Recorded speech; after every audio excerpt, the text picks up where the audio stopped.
East High, home of the Black Raiders, where every day is a great day to be a Raider. Hi, I'm Bev Cloud. And I'm Samantha Diger. We invite you to tune in each week to our EHS broadcast where we will keep you connected with the highlights of East High School. It is a month of activity for seniors across the city, and East Prom is an event that is senior-centered. Held at the Marina Center in South Sioux City on May 3rd, the event included dinner and a dance. Once the clock chimed midnight, the party continued at Longline Center, where a hypnotist entertained the seniors and their dates. The after-prom party and the dinner were sponsored by parents who put many hours planning the event and collecting prizes for lucky members of the senior class. Proms today are an iconic, integral part of the high school experience. They often include stretch limos, dresses worthy of the red carpet, and tuxedo-clad Romeos. Proms have not always been as elaborate and expensive as they are today. Many scholars believe that proms originated from the popularity of the upper-class debutante balls of high society. At these balls, girls in white dresses and white gloves were escorted into a grand hall for their official introduction into society and the dating scene. The word prom is short for promenade, meaning the grand march at the beginning of the debutante ball. High school yearbooks did not really start covering proms until the 30s and 40s, although historians believe that proms have been around since the late 1800s. The word prom at that time was equated with a dance for upperclassmen on college campuses. Like Facebook and MySpace, prom's popularity on college campuses worked its way down to high schools. They began as a simple tea dance where seniors simply wore their Sunday best. But once Americans gained more money and leisure time in the 1950s, they became elaborate, as proms are today. No longer held in high school gyms, proms today are booked at ballrooms months or years in advance. Prom courts are quite an important distinction in some schools, but East prefers to have royalty at homecoming and keep the competition out of prom. Today, it is no longer important to have a date or to be asked by the perfect guy. Groups of friends are welcome at prom, and dress can be simple. It remains, however, a time of fun and the creation of memories for everyone to enjoy. East High is fortunate to have a great junior class committee to decorate for the dance, a strong senior committee who plans the theme and chooses the music, and supportive parents who pitch in their hard work to make prom a special night for East High seniors. Another focus of May, of course, is graduation. East seniors are anxiously awaiting the walk across the stage when they can pick up their diploma and move on to another stage in their lives. We would like the words of an anonymous author to help send them on their way. If there were ever a time to dare, to make a difference, to embark on something worth doing, it is now. Not for any grand cause necessarily, but for something that tugs at your heart, something that is worth your aspiration, something that is your dream. You owe it to yourself to make your days count. Have fun, dig deep, stretch, dream big. Know, though, that the things worth doing seldom come easy. There will be a time when you want to turn around, pack up, and call it quits.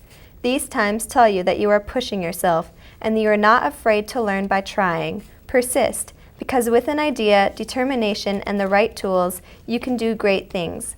Let your instincts, your intellect, and let your heart guide you. Trust. Believe in the incredible power of the human mind, of doing something that makes a difference, of working hard, of laughing and hoping, of lasting friends, of all the things that will cross your path. The start of something new brings the hope of something great. Anything is possible. There is only one you, and you will pass this way but once. Do it right. And speaking of doing it right, graduation also means graduation parties and lots of food. Theme parties, banquet tables full of our favorites, and lots of memory boards and scrapbooks can be found at open houses across Morningside. This month, one senior suggested that the freshman 15 actually begin as seniors move from one open house to the next. Bon appetit and congratulations, seniors. According to Johnston's company, there are some things to remember about graduation. Graduation time means many important decisions are upon you. College, work, living arrangements, transportation. The future is bright, and getting through that last year of school can be wonderful, frustrating, and emotional. For parents, whether this is your first child to graduate or your fifth, the time leading up to graduation can be a big transition full of your own decisions to make. It can be quite a lot to keep track of. Both parents and graduates have two things in common: challenging decisions and the need for information. Diplomas are conferred or handed out to graduating seniors at an official ceremony called commencement. A speaker usually gives a commencement address to the graduating class. The speakers selected for this event often include community dignitaries, alumni, and students. The valedictorian, the highest-ranking academic student in the graduating class, usually speaks. Your family should note that due to limited space, many schools have to limit attendance. Check with your school to see if there will be limitations on the number of people you can invite to the ceremony. Preparing to march with pomp and circumstance requires the traditional cap and gown. Here are some guidelines for the graduate on how to wear your cap and gown. The cap is worn flat on the head. The gown should fall midway between the knee and ankle. Tassels are usually worn on the right side and shifted to the left when graduates receive their diplomas. Years ago, a student's graduation from high school was marked by a small family party. Today, in many communities, those quiet gatherings have mushroomed into all-out open house celebrations that seem to fill every weekend in May. Keep it simple and the kids will enjoy themselves. There's no need to go into debt and stress out, although an open house is a great excuse to get those jobs around the house taken care of. Seniors are not the only ones leaving East High during the month of May. Many well-respected East High faculty and staff members will be packing up their belongings and starting a new chapter of their lives, along with the departing seniors. Friends and colleagues of departing faculty met Wednesday, May 7th to pay tribute to retiring members of East's family. Many have put in over 35 years in the classroom, and their guidance will most definitely be missed in the 2008-2009 school year. We would like to say goodbye to English teacher and coach Dan DeYoung, counselor and mentor coordinator Jan Olson, Spanish and French teacher Barb Howski, special education instructor Joel Stevenson, special education instructor Randy Hagan, and aide Kathy French. According to Rosemary Redfern, a teacher is a person who can inspire someone else to be interested in a subject, someone who is enthusiastic about something themselves. A teacher stimulates curiosity but can also offer guidance and help, even if it is only how to find out more or where to look for information. A successful teacher is someone who can correct mistakes without belittling the learner, someone who can give a groundwork of information and enlarge on it in ways that encourage the learner without overwhelming them, someone who can pitch information at the right level for the learner. To be a teacher, someone does not have to be an expert in a subject, but can help direct the inquirer on paths they may not have thought about. Someone who knows how to live a life which is at peace and enjoyable. Teachers is a valuable skill. Normally, one thinks of a teacher as someone who stands in front of a class and gives information. Not everyone who does this is really teaching. The definition of a teacher is someone who or something which causes a change for the better and allows another person to grow and develop. The power of the teacher is unparalleled. Teachers, who can best be described as the sculptors of the human mind, have the unique power to touch the minds and hearts of those whom they teach. We would like to wish our retiring seniors the best of luck as they leave East High, and we hope that they will take fond memories with them of their years teaching EHS students. But wait, the school year isn't quite finished yet. Some seniors in speech class have been sharing their talents with elementary students as they fulfill their storytelling requirement.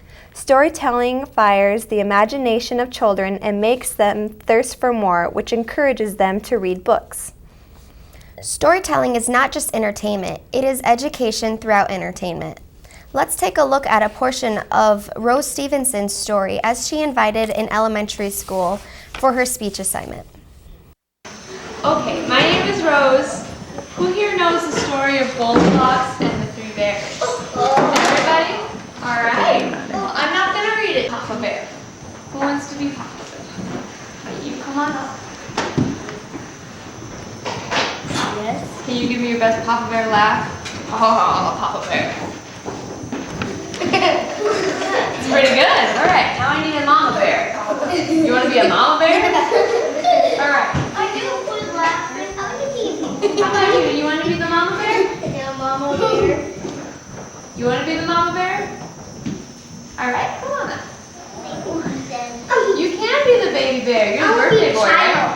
Alright. I want to be the baby bear. Alright, now we have our Papa Bear, our Mama Bear, and our baby bear. Alright, you guys. I want to be Goldilocks. You want to be Goldilocks? Yeah, I do. You can all pretend like you're Goldilocks. Yay, I'm the baby. Alright, can I have everybody clap like this with me?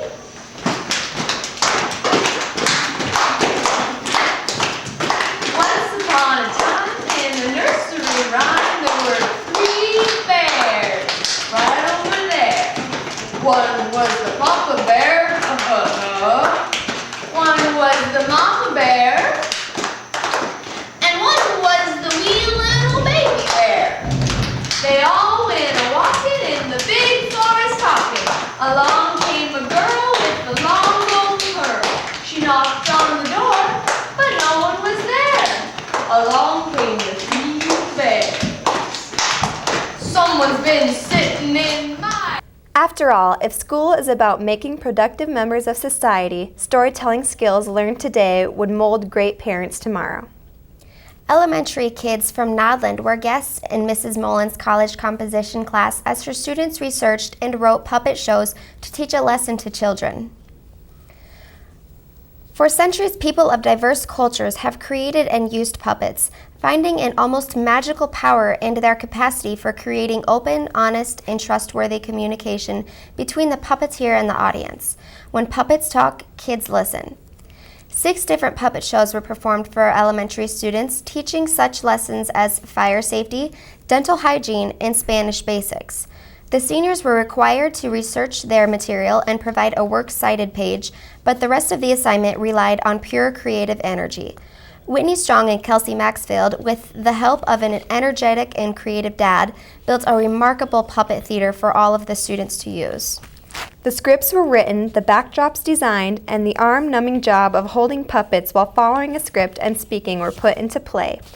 Students from Nodland chanted along when the puppets asked them to remember stop, drop, and roll, and they eagerly shouted out the rules to remember about brushing their teeth. The seniors found it a walk down memory lane to see the elementary students get so excited about their efforts, and the elementary students were able to see that big kids have some really neat assignments in high school. This collaborative effort between the 2 age groups proved to be beneficial for all involved. I guess the classes at East aren't all lecture and notes. This interactive assignment makes learning look like a lot of fun. Shh, don't tell. I don't think we're supposed to have fun in school, are we? Well, I hope fun is allowed because you and I won't have one more year, so let's hope we have the chance to work with the elementary kids. That wraps up another installment of East High Highlights. We would like to thank Siouxland Community Media for giving us the opportunity of sharing our news with you, and we hope to continue partnership next year. Until then, have a great summer.